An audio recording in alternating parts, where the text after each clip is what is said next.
Good day, YouTube. Aldoin here, back for another video here for the Pagan Perspective on Thursday. So today's topic is one that I do love quite a bit. If you remember, I have talked about my love for politics and my need or my wish to combine paganism with politics. And the particular topic kind of rolls right around that discussion. I'm not familiar with the eurozone too much. I do know that there was a Brexit, and I understand a little bit that the Brexit was kind of, from my understanding, and please correct me if I'm wrong because I don't live there, I don't have any contacts there, but from my understanding, the Brexit was kind of caused by some older folks who may have been kind of part of a xenophobic kind of movement where they didn't want people coming into their country who were fleeing persecution in other countries. So it was kind of an ethnic thing where it was just too many people in these people's mindset. It was too many people of another ethnicity that was flowing into their country, and they wanted to change the way the rules were done. They wanted to slow down immigration. So there was a big change on that particular country's or region's way of doing business with the world. So if you can kind of clear up Brexit for me down below, maybe you can post a link to some more information in that regard. But as far as digressing back to paganism and how paganism and politics mix, I believe absolutely they mix. I mean, if you look at the beginning of kind of even our system of senators and things. If you look at Rome, Rome was a system by where there was many gods. It was a polytheistic system at first. And when the Christians got involved, I actually did a video on this. When the Christians got involved, it slowly began to change, and it became more of a Christian-based system, and the senators and things were kind of connected with houses and families that served one God. So we move on to today, where in America we literally just had our midterms. We had a lot of things change in the Senate. And then we had a lot of things change in the House. We've had, I believe, 101 women now who have spots and have power here. We've got our first Muslim women that are a part of our lawmaking system. And we've got our first gay and lesbian entries into our system here in the United States as far as law and power. So we are moving to where we're starting to become more accepting of different backgrounds and different religions. So it's only a matter of time until we can get someone who is connected with paganism. And honestly, I don't care what kind of paganism. I'm not trying to like nitpick and pick. I don't care if the person is a Odinist. I don't care if the person is a theistic or deistic Satanist. I don't care. So long as they are for people and they want to help people and they don't want to harm people, I don't mind that their background doesn't connect with the particular God and goddess that I serve, so long as they are for the people, they want to make things better for the people, but they have some kind of connection with a non-Abrahamic religion. I don't care what it is. As far as politics is concerned, I mean, as far as I see it, it's the way law is curated. It's the way you handle immigration. It's the way you handle trade. All of these things can almost certainly be connected with paganism.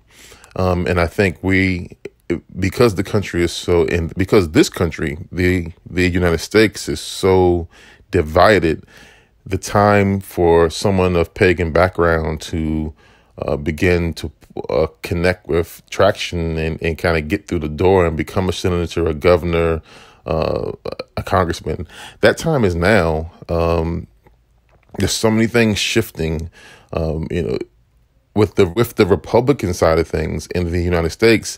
They have become the party who says exactly what they want to say. There's very little filter. They say what they want to say about people, and they say it loudly. Their leader, Donald Trump will say it loudly. Let it be known at these different rallies how he feels about people. So I think it's time for pagans to basically open their mouths up as wide as they can, say what you want to say, speak on your personal values, let people know what you think. And if you run, don't hide it. You don't have to say, you don't have to hide the fact that you're not Christian anymore.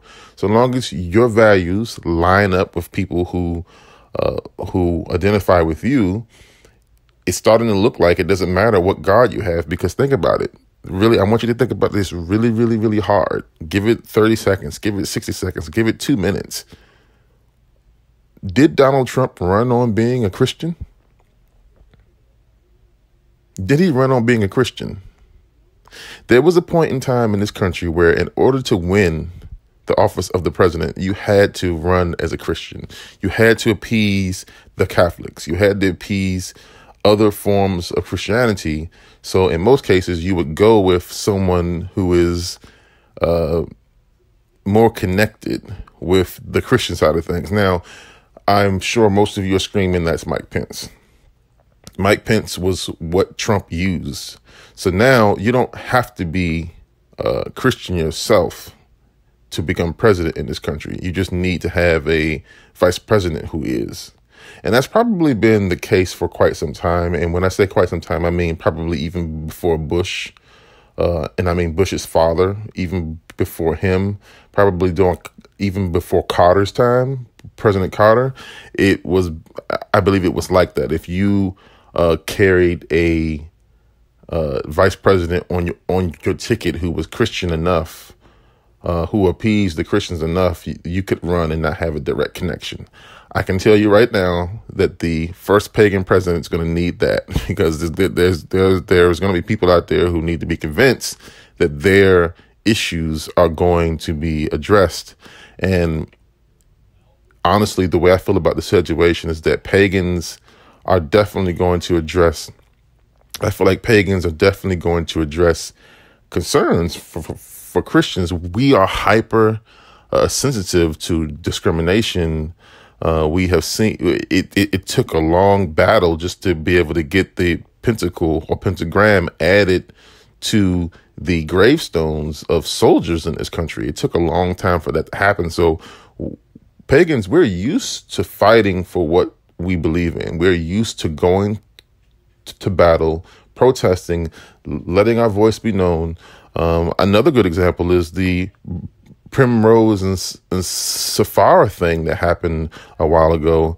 While I may not agree with the way it was conducted, the pagans made their voice heard. Sapphire and Primrose pulled the products. That's a tremendous amount of power. In order to make a change in the country, you need people who have emotions and they know how to turn those emotions into action, whether it's action by writing 1,000 letters, whether it's action by protesting, whether it's action by knocking on doors and getting more voices on your side, whether it's getting petition signed. That's the beginning of a political movement. I think we are literally just a few blinks of an eye away from a pagan candidate getting some kind of power in this country. And I think the time is long overdue. So before this video gets too long, I just wanted to basically bring it all to a head. I believe that paganism politics fit perfectly, especially in the United States. And I definitely will get behind a pagan candidate whose values I can identify with. I would vote for that person for president. I would vote for that person to be a governor, a senator, some kind of form of power. Hell, I'll even vote for them to be a judge at this point, because we've seen quite a bit of weirdness in this country, whether you agree with the Kavanaugh decision or not. And I'm going out on a limb here, but I would imagine most of you listeners or viewers did not agree with the Kavanaugh decision. I'm currently sitting in the county where Kavanaugh grew up in. I know the people in the area. My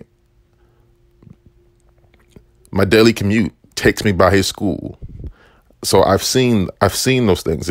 I'm right next to Washington, I can tell you this area, they'll be open to a pagan candidate. But you would probably need someone in your office to convince the Christians, because the Christians can push a lot of ire and a lot of worry, and they can twist things sometimes due to fear. And they're going to be the ones that have to be convinced, not the American people, but more so Christians and Catholics. They have to be convinced that their particular wants and needs are going to be addressed. And if it's for the presidency, if the pagans running for the office of the president, do that by way of vice president. It works every single time. So I hope that answers the question. Again, folks, I'm looking for those links down there. If people can explain more about Brexit, if there's a video that can explain more about Brexit, I would like to see that down here, because this question that was posed at us was kind of from someone who's in the eurozone, and it's a area that I don't know much about. So I hope that answers the question. Thanks so much for watching this video. I will see you guys back here on the Pagan Perspective next Thursday. Thanks so much. Blessed be.